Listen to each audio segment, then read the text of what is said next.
Thanks for pressing play. Brian here at Fitzpatricks Garage, Dublin Road, Kildare. I want to show you around this car here, 2016 Hyundai Tucson Executive Diesel. This video is going to be useful for somebody that wants to buy this actual specific car, or somebody that just wants to research information about the executive model in 2016 on a Hyundai Tucson. Brian is my name. If there's any information you want on this particular car, call, text, WhatsApp 086 843 1945. Or if you're just watching on YouTube and you think the video is useful, please do like and subscribe, because it lets me know the video is useful. And if I've missed something, just let me know in the comment section below. Anyway, just to give you an idea what the video is going to be all about.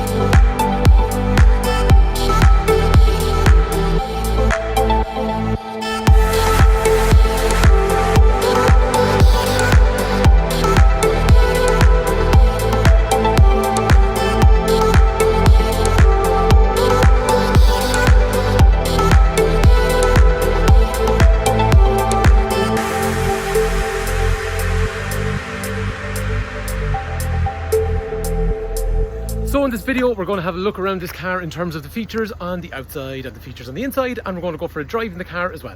So significant features on the front of the car. The grille is what they call a cascading grille. It's really, really nice. It's one of the reasons that people really love the shape of this car at the front. And the headlights also have some nice shapes. So up along the top here, you've got a big, long parking light. Down low, you've got a nice LED set of daytime running lamps. And then in here, you have a dipped headlight. You've got a full headlight, but you've also got a third light in the centre, which is a cornering light. So when you're turning into a junction at like a 45-degree angle, it actually lights up the dark junction you're pulling into. It sounds like a small thing, it makes a big, big difference. The other thing as well is executive model then gets front fog lights as standard too. As an executive model then, 17-inch wheels are going to be standard on that car as well. And one thing, in fairness to Hyundai, they always put mud flaps on their cars from the factory as standard. Small thing, but I think it finishes off the car really nicely. Continuing on the outside of the car then, privacy glass is standard on the rear of this model because it is the executive, and the rear tail lights are a nice LED sort of finish. On the camera, I know it looks like they're flashing, they are continuous in real life, it's just the amount of frames that the camera can't pick up. But LED tail lights always look really smart on a car.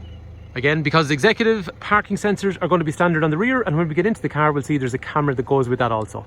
Up high on the roof then, roof rails are going to be standard as well. Which actually, in fairness, they look quite nice, and they're also usable, because what you can do then is, if you want to get a roof box, you can get the bars that go from side to side and then put your roof box up on top of it. As you'd expect, the car will have central locking, but the key also has a couple of cool functions. So first of all, it allows you basically to retract the wing mirrors or unretract them as well using the key. And similarly, you can turn off the headlights or turn them back on, again, using the key too.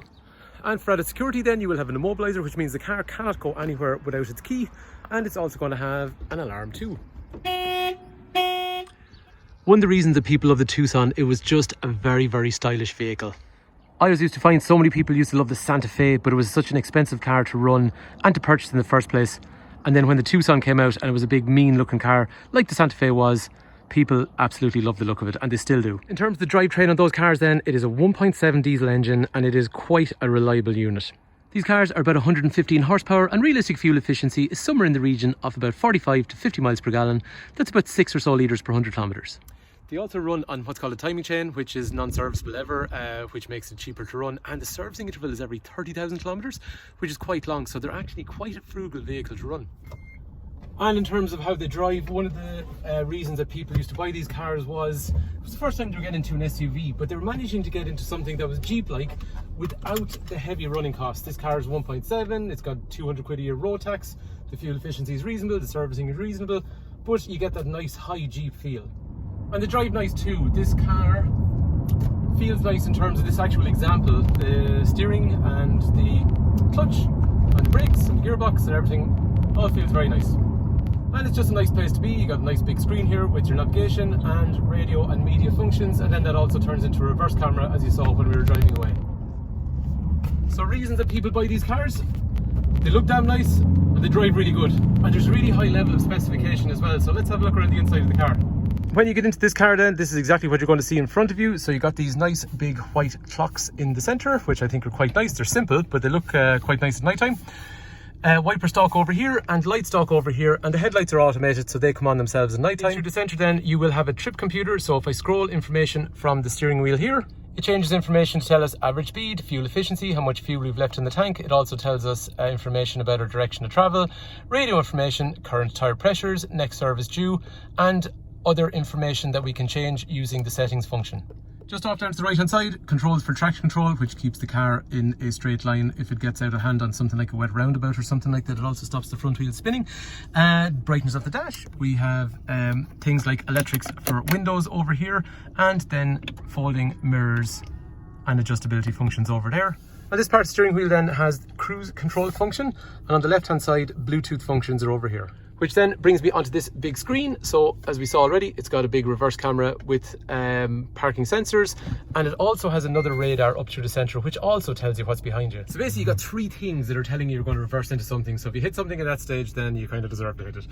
Anyway, in through here after that then, radio is down through here with a list of stations, or media if you want to stream music from your phone, map in through there as well, and then after that, general settings on the radio. And actually this driver's seat as well also has height adjustment, and it's also got lumbar support for your lower back. And the steering wheel as well here is what's called rake reach, so it can go in, out, or up or down. Down below then, a little bit of storage and USB connector. And what's lovely about these at night time is it all lights up blue along through there, and then you're white over there. It's just a really, really nice place to be overall. One thing worth mentioning on the car, there is full leather seating, but it's black. Normally black Tucsons have beige leather interior, but there was a period in 2016 where they actually ran out of beige leather and they offered them in black. A lot of people actually like the black because it is a little bit easier to keep it clean.